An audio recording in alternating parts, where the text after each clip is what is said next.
Hey there! I've been gone for about 6 weeks. I moved my entire studio and house and facility in which I will be recording this video. And this is my new monologue area. It's like a mix between unbox therapy and the news. And I need to starch the hell out of that gray screen behind me. But I have a lot to answer for, 3 pages worth. So let's get going. What made you start this channel? I actually have an interesting and personal answer to this question. About 3 years ago, over 3 years ago now, I moved from Chicago to Georgia. And I lived in inner city Chicago, and anytime I so much as stepped foot outside my apartment, I'd be speaking to someone. And I have so many friends in Chicago, and I love so many people in Chicago, but a problem is I'm very introverted, and I felt like my energy was being zapped every time I talked to somebody, like my creative energy was being zapped. And so while I'm speaking to camera, I probably don't seem that introverted, but when I say introverted, I mean that average 6 out of 7 days, I'm not speaking to other human beings in real life.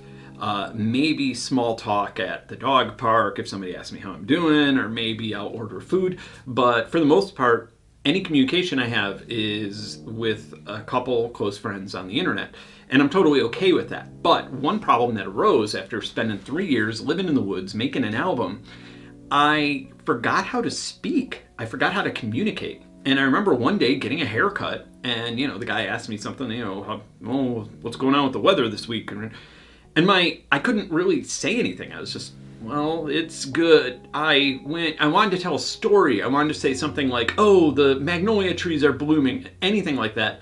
But I just couldn't do it, and I started getting a little bit of social anxiety as a result. And I need to communicate. So what I decided to do when I came around to finishing Piety of Ashes, I decided that it would be a good idea to start some sort of channel that is separate from the flashbulb, where I would be forced to do the terrifying thing that is speak to hundreds of thousands of people, or however many people see my videos, into a camera, and it's forever sealed and concreted on the internet. And it was very terrifying, and it taught me very fast how to communicate better. And so now I can speak English much better and communicate all the things that are coming out of my brain to the camera or to other people. And it's worked fantastically. One thing you definitely don't see is that in the first couple videos for this channel, I probably spent 3 days of doing nothing but take after take after take after take. And we're talking 100 takes for one shot or for one segment where I explain something. And I had a teleprompter to help, and now I broke my teleprompter and I don't need it anymore. I actually don't even like it. I just like speaking from my mind. So this experiment has worked wonderfully for me. It's helped me communicate with other people, and that's really kind of the secret meaning behind why I started this channel to begin with. There's a video of me announcing ShowSeed 2.0, which is a crowdfunding platform that I created for live events. And I made it about half a year ago, and if you watch that video, you will watch me struggle to death trying to just say something very simple that was written down and like memorized, and I can't even say it. And right now I'm just blabbering and I'm able to do it. So that is the primary reason I started this channel. Another reason is because I guess I have some expertise over my lifetime of being a musician, and I'd like to share that expertise, and I'd like to check out cool gear and stuff like that, and I'd like that to be separate from the flashbulb, because I think it would be confusing if somebody heard my music and went to my YouTube channel to see it and then just saw weird coding videos or synth patching or something like that. So here we are. What's the most inspiring piece of gear you own? Very boring answer to this. I would have to say the acoustic guitar.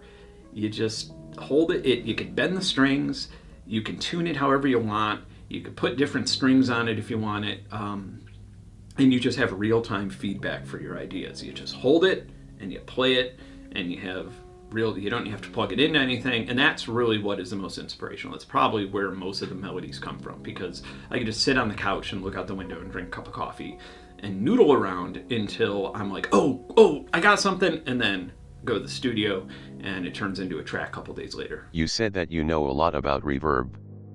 Please tell us more about it. What is a good sounding reverb? What are the algorithms? How to make your own? I'm not sure what makes somebody a reverb expert. I'm very into reverb. I have made my own reverbs. Are they the best reverbs I've ever heard? Absolutely not. I am still clueless when it comes to the crazy amounts of math and trial and error that come when making a good reverb. Probably the best reverb that I've made so far was actually, I call it Nverb, and it's not real time. And if, for example, you play an instrument and then you scan it, I don't know how to describe this. A computer basically scans it, learns what's going on, and then stretches it out behind it. And it uses deep learning, and but it's still very buggy. It requires a GPU. It only runs in Linux. That's probably the best one I've ever sounded. I do want to make a video about it. What is a good sounding reverb? You saw the Empress video probably. That's a really great one. The Eventide is really good at making reverbs. Their rack units are absolutely, like their Orville unit. Those reverbs are absolutely incredible. But it's also ear of the beholder. This is a really subjective thing, so it's hard for me to say what is the best reverb for everybody. Because some people like halls, some people like plates, some people like springs. Everybody likes something different. And I do want to do a video kind of mixing some delays and comb filters, showing you how to make a easy reverb, because it is probably the most complicated thing in pro audio. OMG, please tell me the VA on your hat means that you moved to Virginia. I might die of happiness. Sorry, it's an RCVA hat, which is a clothing brand, and they sent me a bunch of free stuff when I was competing in mixed martial arts some years ago. So I have a ton of stuff around that I end up wearing because I actually think it looks pretty cool. Where did you move to? How's that for a question? I moved to unincorporated Marietta, Georgia. I'm about 25 to 30 minutes from downtown Atlanta. But it is very woodsy and it is kind of quiet out here. So I dig it. How's that for a question? Well, it is a question. So I feel like we're rating it between 0 and 1 here. So I'm going to give it a 1. I'd like some production pointers on getting cleaner, glitchier, and less random in the glitch drums. I'm usually limited to either glitch 2 or something like buffer override, but it limits my syncopation. Part of the fun can be in randomness sometimes, but I also enjoy when I'm able to program a specific effect. What are some tips in getting better glitch drums, whether it be through FX, hardware, or software, VSDs? Most of my glitchy drum editing is done in a destructive editor, so I'm not using automation, I'm not using plugins that make things glitchy.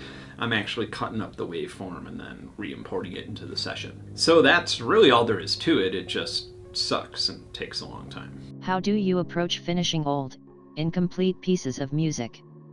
I kind of don't. I feel like if I make something and get bored with it, or I'm just not turned on by it, and then move forward a couple weeks or months, my brain's in a different place.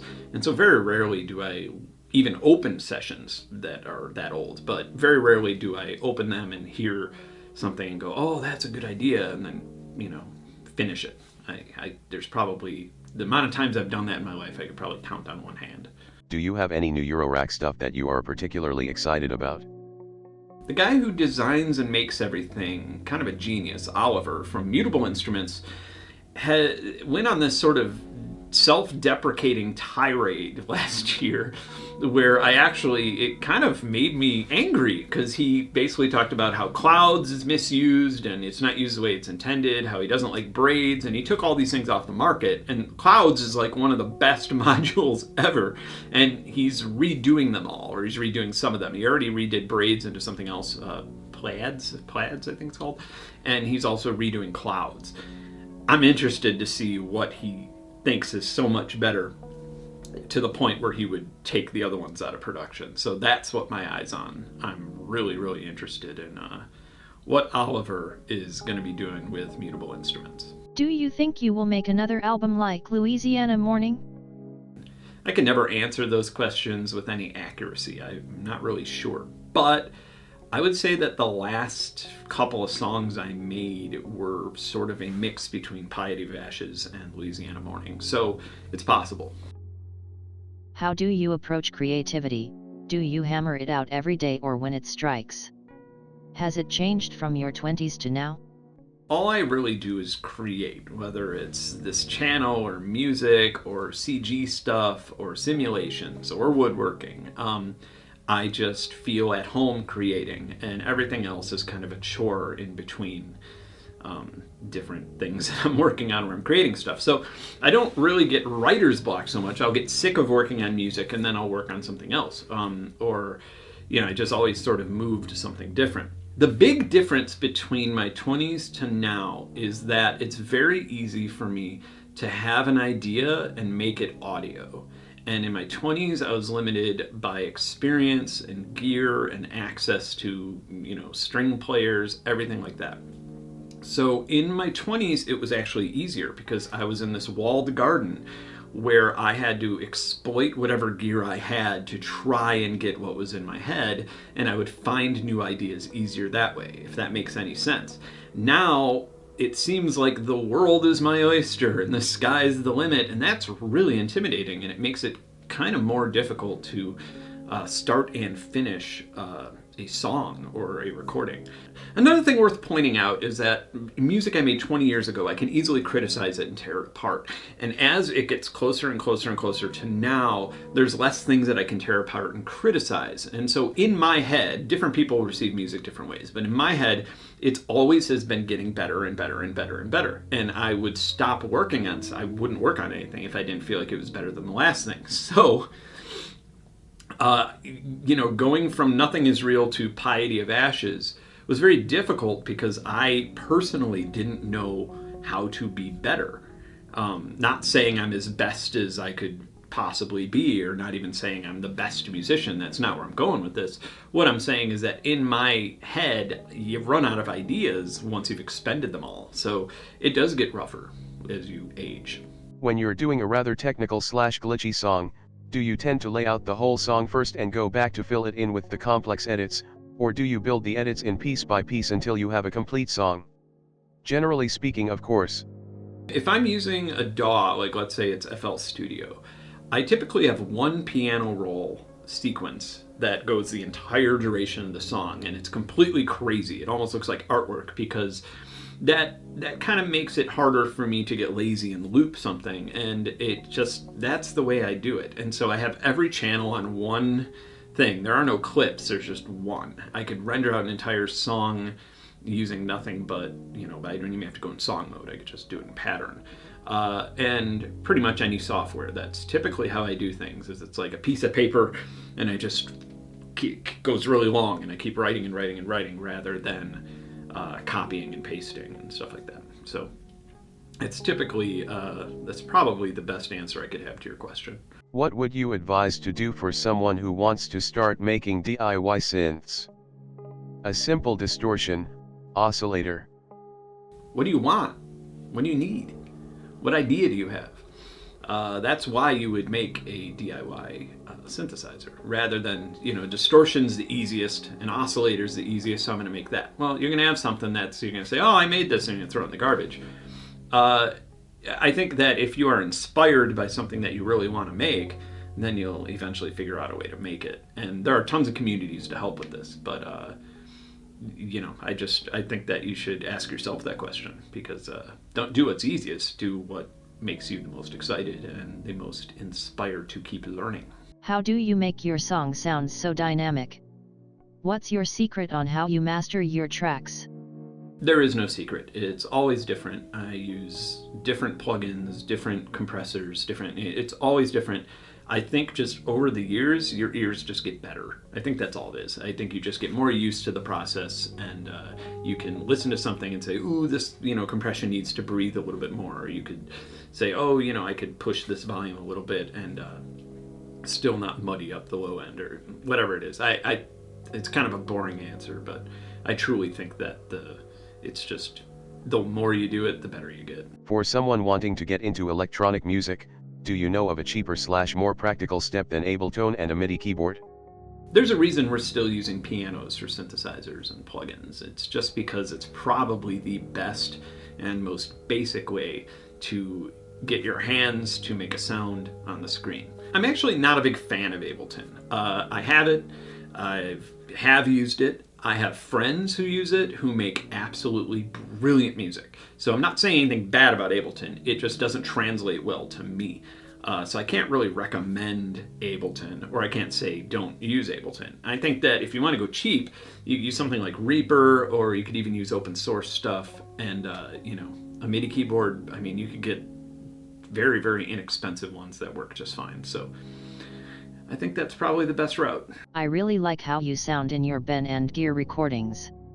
I was curious, what microphone do you use? If you see one in front of my face, it's a Rode NT1A, and that is just going through like a little Alesis preamp. And right now I'm using a Rode VideoMic Pro that's just mounted to the hot shoe on top of my camera. And I really like Rode mics. I think they're really diverse. What camera do you use for the channel?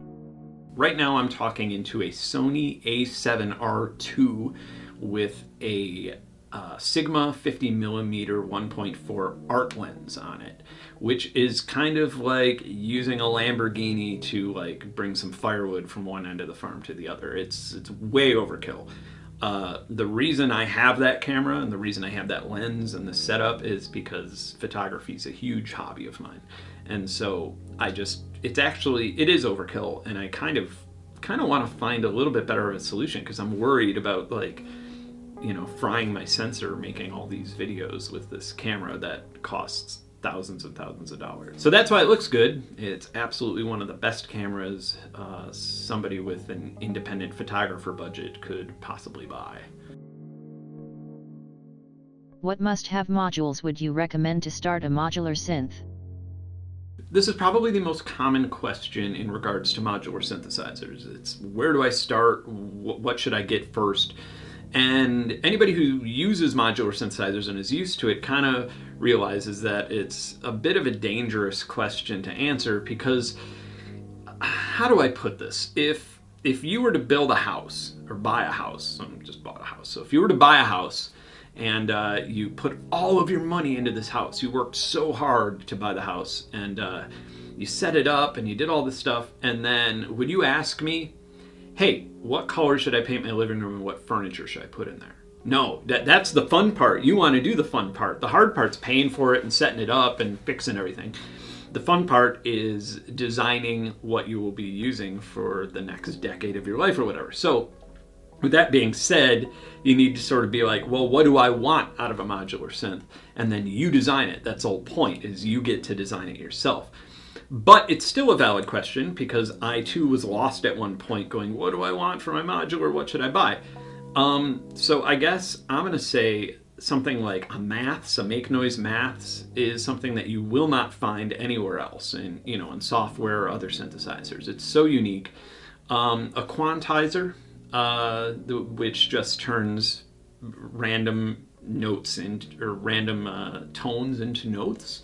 And then maybe just sort of a semi-modular thing like a Mother 32 or a O-Coast.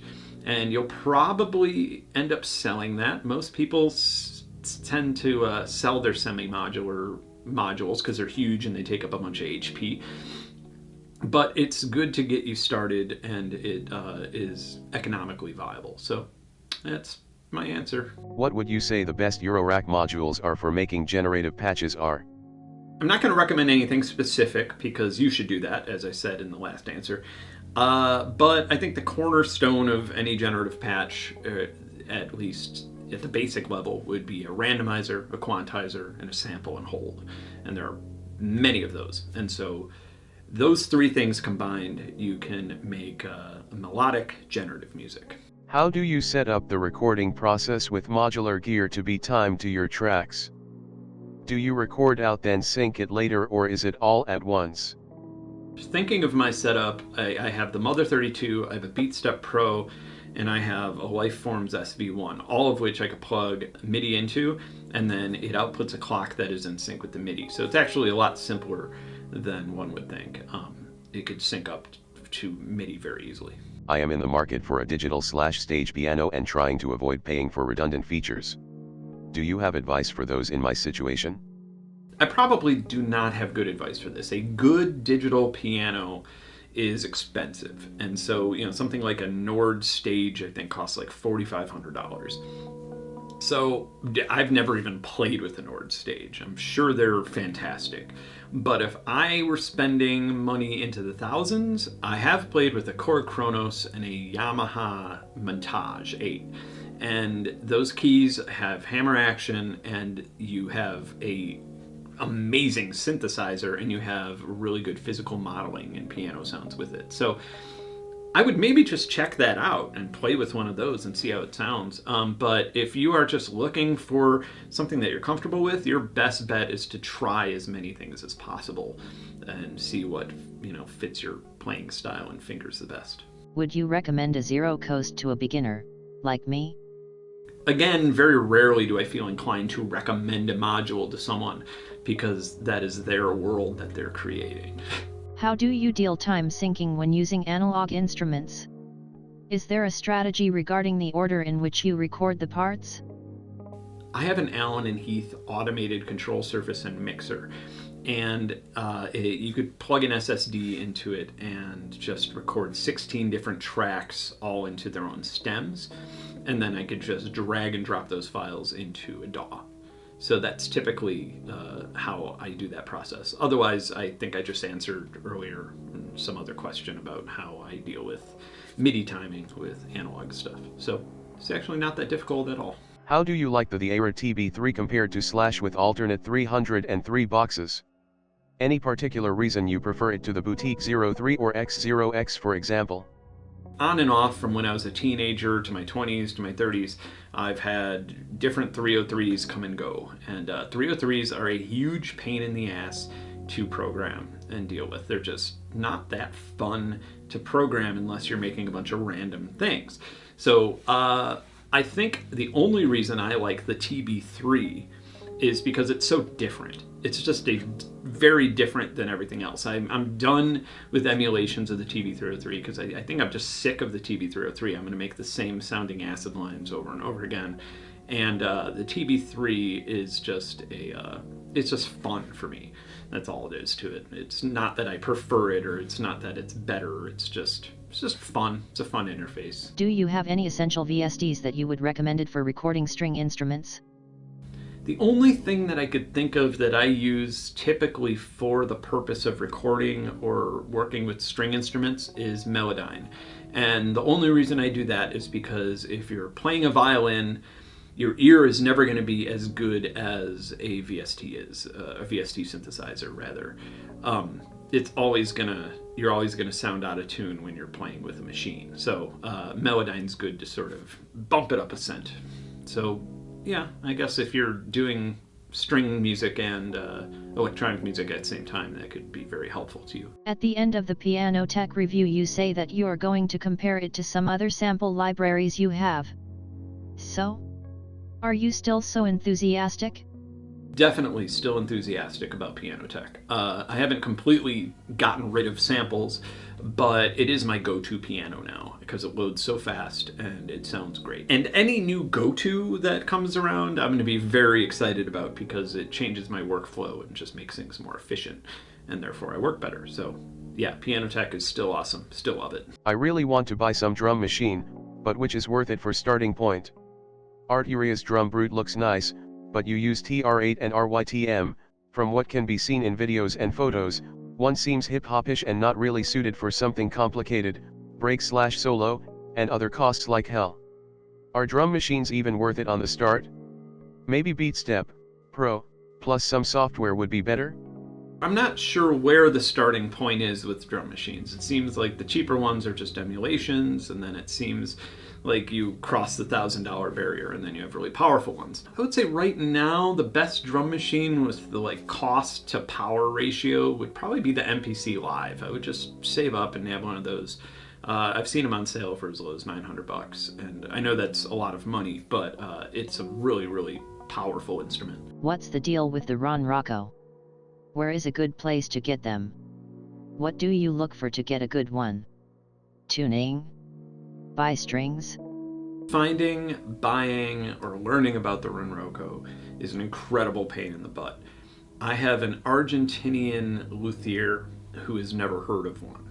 which is just, that's how rare they are even in South America. So to be able to find one, there is, I would actually, I mean, you've probably searched this on the internet, and you've probably seen Bolivia Mall. They actually have contact with luthiers who make Ronrocos, and the first one I bought was from that. It was like Argentina Mall or Bolivia Mall or some site like that. And I totally thought that I wasn't going to get anything, and sure enough, a couple months later, I had a quite decent Ronroco. Finding strings, if you have a good source for strings, let me know. As for tuning, I believe it is, the standard tuning is CFADA.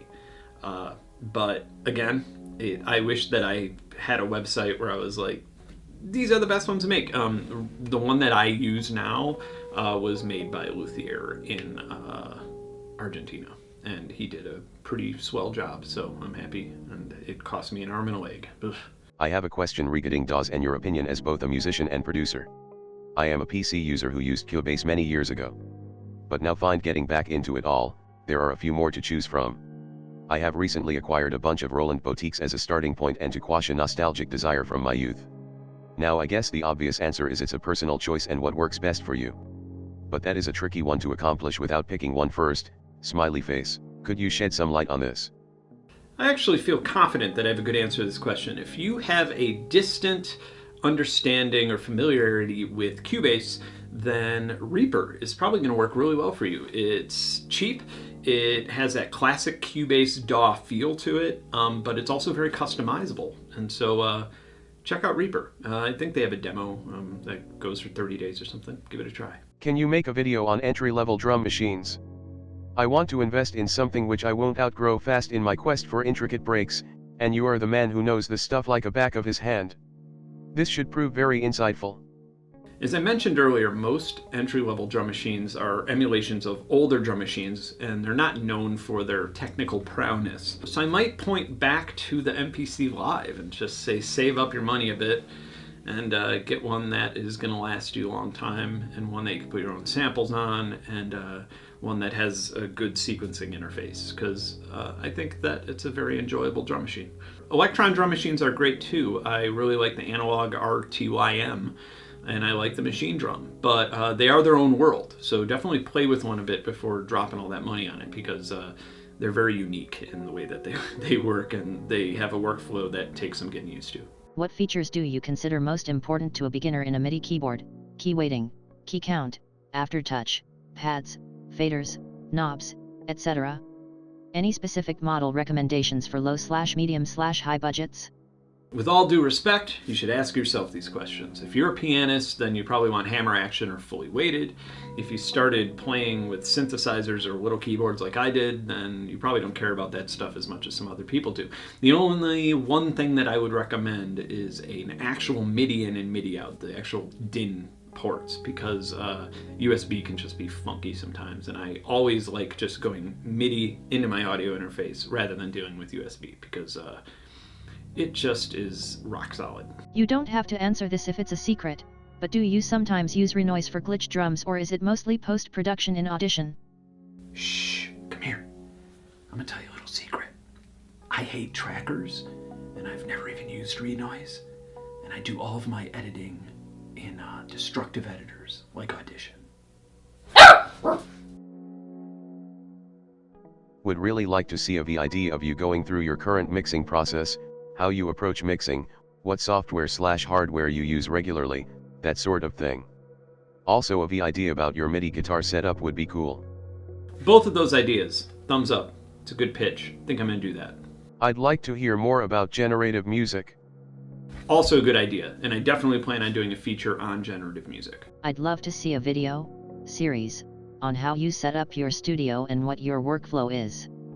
That's an okay idea. Rather than doing a series, I would rather maybe do a video on things that I do differently and that are not necessarily superior, but are just odd. For example, I don't really like bass traps. I've never liked them. I like tuning a room to a subwoofer by moving things around or just getting used to it. And most pro audio people will tell you that that is sacrilegious.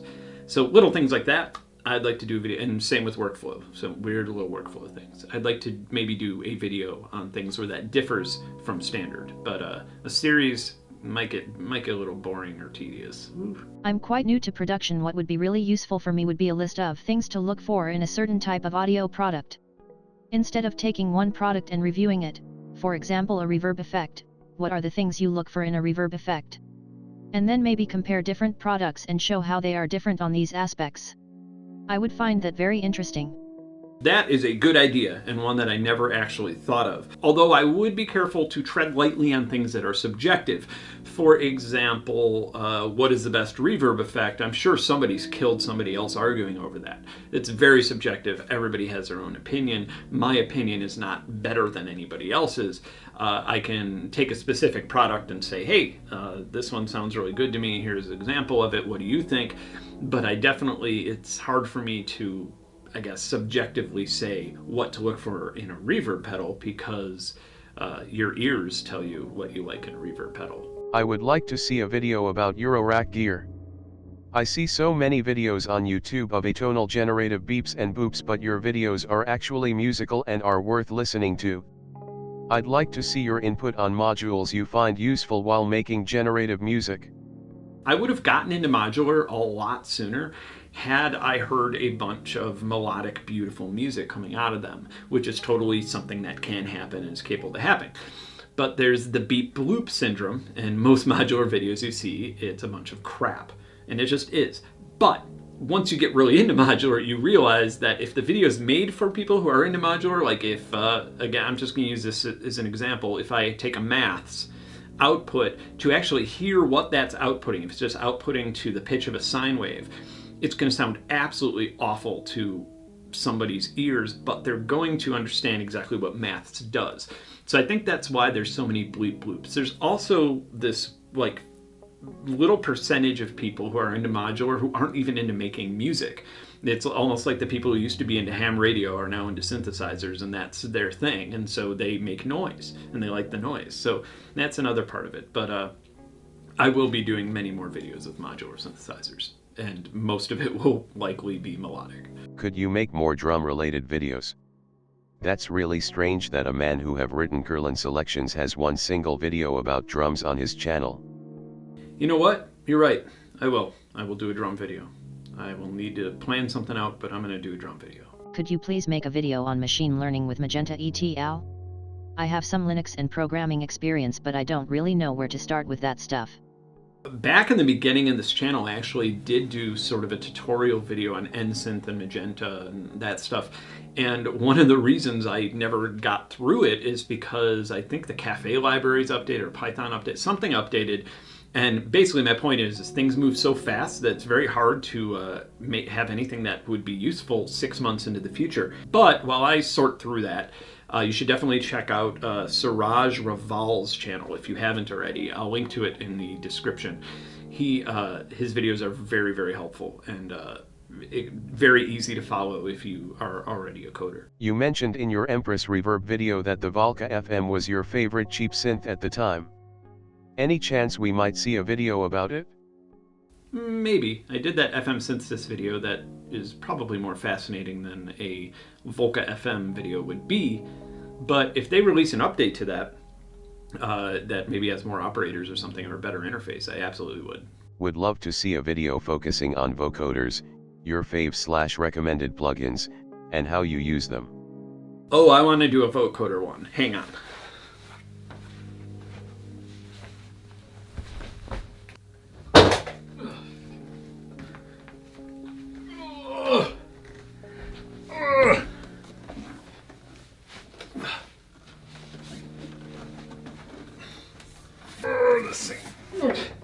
I think I'll do something on this old thing. Are you doing another additive synthesis video? Yes. The title of the first one says part 1 because I am planning on doing a part 2, and the holdup is I'm waiting for a popular software maker to send me the beta of the new version, which will probably have some new additive synthesis features, and so I should probably just wait for that before doing something that will be outdated very quickly. Could you make a thorough review of your modular setup?